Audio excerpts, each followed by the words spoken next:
وطول ما احنا في الشتاء يبقى بيتنا ما يخلاش من الثلاث مشروبات دول. الشتاء بالنسبه لنا كلنا يعني مشروبات دافيه تدينا طاقه وتدفينا كلنا. ايه رايكم نعمل بودره السحلب وبودره الهوت شوكليت وبودره النسكافيه 3 في 1 او الكوفي ميكس؟ تعالوا يلا نشوف هنعملهم ازاي بحاجات ضامنينها من البيت. واول حاجه هعملها بودره السحلب. معايا اول حاجه هنا نص كوبايه من دقيق الرز، ولو مش متوفر عندك دقيق الرز الجاهز تقدري تجيبي نص كوبايه رز تغسليها كويس وتنقعيها لمده ساعه وتصفيها وتسيبيها بقى تنشف تماما، وبعدين بقى تطحنيها في المطحنه وتنخليها كويس جدا. ولو متوفر عندك دقيق الرز ده او اي نوع دقيق كده رز عندك تمام اشتغلي بيه. ده اللي انا بقى استعملته. هنزل بقى اول حاجه بنص كوبايه كده من دقيق الرز. لو عايزه تعملي كميه اكبر تقدري تضاعفي الكميه. تاني مكون بقى ربع كوبايه من النشا، وهضيف عليهم كمان ربع كوبايه من السكر البودر، وهضيف كمان ربع كوبايه من اللبن البودر، وربع كوبايه كمان من الكريم شانتيه الخام، وهضيف عليهم كمان معلقتين كبار من السمسم المحمص، ومعلقه كبيره من جوز الهند، ونص معلقه صغيره كده من الفانيليا البودر. هنخلط بقى المكونات دي بتاعتنا كويس جدا مع بعض. ولو وصلتوا لهنا ولسه اول مره بتشوفوني ما تنسوش بقى تدعموني بلايك واشتراك وفعلوا الجرس على كلمه الكل علشان يوصل لكم مني كل جديد انا بنزله. ومليون مرحب بكل مشتركين الجدد، زادت القناه نور وشرف بانضمامكم لينا. كل الشكر والتقدير لمتابعيني وحبايبي. خلطت بقى كده بودره السحلب مع بعض وحطيتهم في العلبه دي، وسبت بس منهم معلقتين هنعملوا منهم كوبايه كده من مشروب السحلب. هحط بقى كده شويه مكسرات على الوش، عين جمل، شويه بندق بقى، شويه لوز، شويه فول سوداني. المكسرات اللي عندك ومتوفره وبتحبيها تقدري تضيفيها.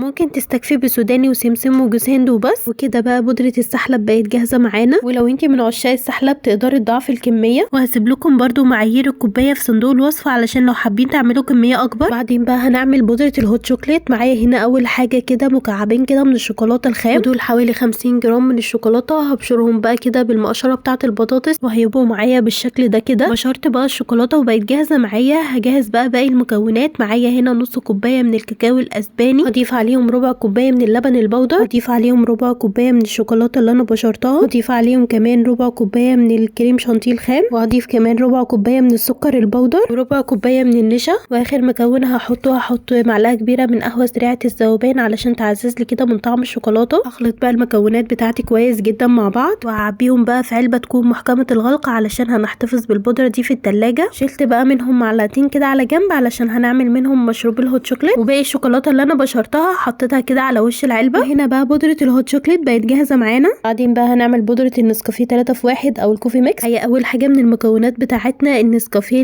الحبيبات ده، هاخد منه بس نص كوبايه. حاول بقى نعمهم بالمصفايه دي، او ممكن تاخديهم كده تديهم لفه كده في المطحنه. نعمت بقى النص كوبايه نسكافيه اللي كانت معايا، واضيف عليهم بقى ربع كوبايه من السكر البودر، وربع كوبايه كمان من الكريم شانتيه الخام، وكمان ربع كوبايه من اللبن البودر، وهضيف عليهم واحده كابتشينو بطعم الموكا. ودي بقى اختياري. هنقلب بقى كده المكونات بتاعتنا كويس جدا مع بعض. هنضيفهم بقى كده في العلبه بتاعتنا. وهنا بقى نكون جهزنا بودره الكوفي ميكس او التلاتة في 1. هحط هنا بقى حبه نسكافيه كده على الوش، وهنا بقى بودره السحلب وبودره الهوت شوكليت وبودره الكوفي ميكس او النسكافيه 3 في 1 جاهزين معانا. هنعمل بقى اول مشروب معانا مشروب السحلب. معايا هنا كوبايه لبن. لكل كوبايه لبن بقى نحط معلقتين كبار من بودره السحلب، ونظبط بقى السكر على حسب الرغبه. ولو حابين تضيفوا مكسرات في الوقت ده تقدروا تضيفوا مكسرات. انا هنا حطيت على الوش بس مكسرات. وهنا بقى مشروب السحلب بقى جاهز معانا. بعدين بقى هنعمل مشروب الهوت شوكليت. لكل كوبايه لبن هنضيف معلقتين كبار كده من بودره الهوت شوكليت، وهنحط معلقه صغيره من بشر الشوكولاته، وهنقلبهم كويس جدا مع بعض. وطبعا السكر برده حسب الرغبه. وهنا بقى جاهز معانا مشروب الهوت شوكليت. حطيت عليه بقى مارشميلو، وحطيت عليه كمان بشر شوكولاته كده من فوق. بعدين بقى هنعمل نسكافيه 3 في 1. حطيت برده معلقتين من البودره بتاعته، حطيت معلقتين صغيرين كده من السكر زي ما متفقين حسب الرغبه. وطول الشتاء طبعا ما نقدرش نستغنى عن المشروبات الحلوه دي، وكفايه ان انت عاملاها في بيتك بحاجات مضمونه كده وانت حطاها وخدماها كويس. كفايه كمان ان انت هتشربيها وانت مستمتعه كده بكل حاجه فيها، لان انت اللي عاملاها وضامنه كل حاجه فيها. احلى وافضل طبعا من المشروبات اللي احنا بنشتريها من بره دي، بتكون سعرها غالي ومش مخدومه كويس. تقدري تعمليهم وتحفظيهم بره التلاجة لو الجو برد، وجوه التلاجة بقى لو الجو حر. كده بقى نكون وصلنا لنهايه الفيديو بتاع النهارده. اتمنى الفيديو يكون عجبكم. ويلا بقى لو وصلتوا لهنا وعجبكم الفيديو ما تنسوش بقى تشيروه لاصحابكم وقرايبكم علشان الكل يستفاد. وما تنسوش تكتبوا لي كومنت حلو يفرحني ويشجعني اعمل لكم فيديوهات اكتر. شكرا جدا ليكم. سلام عليكم.